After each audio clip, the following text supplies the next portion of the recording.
Jack the Drought's an interesting character in One Piece because a lot of people give him flack for like losing his fights, but I think he's done way more than enough to showcase that he is a powerhouse. Like, I know it's been some years, so let's go back in time to when he was first introduced. This dude pulled up to Zou, being the first dude that we ever saw in the series with a billion berry bounty. And over the course of 3 to 5 days, he fought non-stop against Nekomamushi and Inuarashi, who we both know are powerhouses.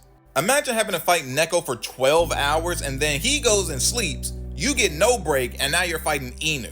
And then after 12 hours of fighting Inu, he go take a break and Neko comes back and you still have not took a break yet. But despite that, Jack never went down and neither Neko or Inu were able to get like a good enough lead on the battle so that, they would win. The Minks were even saying our enemies may as well have been like an endless horde of zombies because they just kept coming back. And then when it came to Jack, they're like, Jack himself, like calling him a monster doesn't even do it justice. He's way worse than a monster. And then to keep Jack from destroying everybody on Zou, what did it take?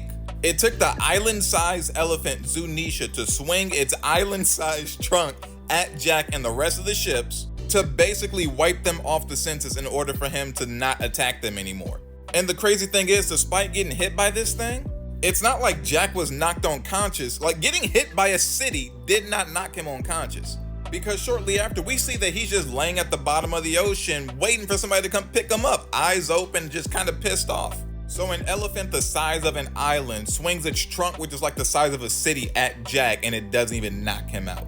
And another thing that would happen to Jack that people would try to downplay him for is when Ashura Doji was able to cut him like this. First and foremost, y'all gotta stop making it look like somebody loses a fight just because they took first blood. Like, Ashura Doji didn't win this. After Jack took that cut, look at him here. He just starts locking in and then they go back into fighting and then the fight gets interrupted because Kaido shows up. This moment was used to showcase that Ashura Doji is like, he's a strong dude, not to showcase that Jack is weak. Especially when we already saw him survive something like this. And yeah, I know while Inuarashi and Nekomamushi were ultimately like beaten with the help of the poison, it's not like he was losing and he needed to use the poison to win. It's that the fight was happening in a stalemate for like 3 days in a row, and then on the 5th day he was like, you know what, let me just use this gas and get this over with. It's not like he was on the verge of losing, then he pulled out this cheap tactic. It was just like, it's taking too long. And then the next time after that we saw him in action, he was on the rooftop fighting a Sulong Mink army by himself. And spoiler alert, he won that fight. He took a good chunk of damage in the process, but a Sulong Mink army is nothing to scoff at. And from the looks of it, he did all of this in his Zoan form, not even his hybrid form. And the only reason he lost on the rooftop is because the two strongest Minks, Neko and Inu, went Sulong, and then after Jack was already severely wounded, then they were able to take him out.